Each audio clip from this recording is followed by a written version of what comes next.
Tahap pertama, kita plester, yaitu dengan menggunakan raskam dan tempong. Raskam dan tempong ini bisa kita gunakan untuk melepokkan ya, melengketkan tuh tadi. Adukkan semen, campur pasir ke dindingnya dengan cara seperti ini. Nah, setelah selesai kita melepokkan, maka untuk meluruskannya, kita gunakan roll.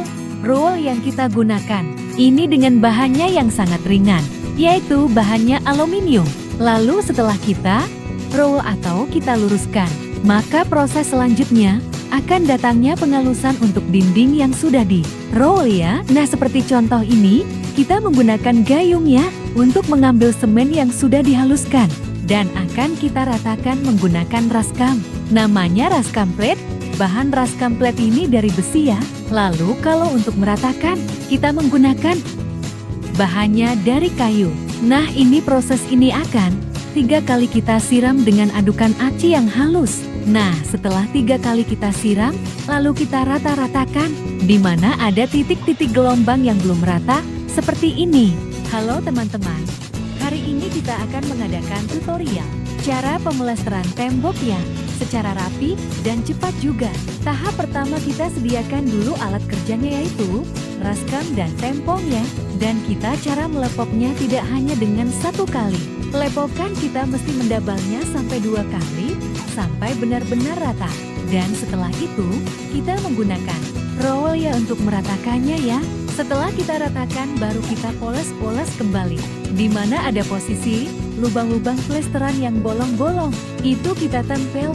Lalu tahap berikutnya kita proses pengalusannya. Proses pengalusan ini kita menggunakan semen aci itu yang agak encer ya. Pelepokan untuk halus ini tidak juga dengan sekali, harusnya dengan 2 kali double. Seperti yang kami contohkan ini ya, dengan pendabalan 2 kali. Yang paling penting adalah di sambungan.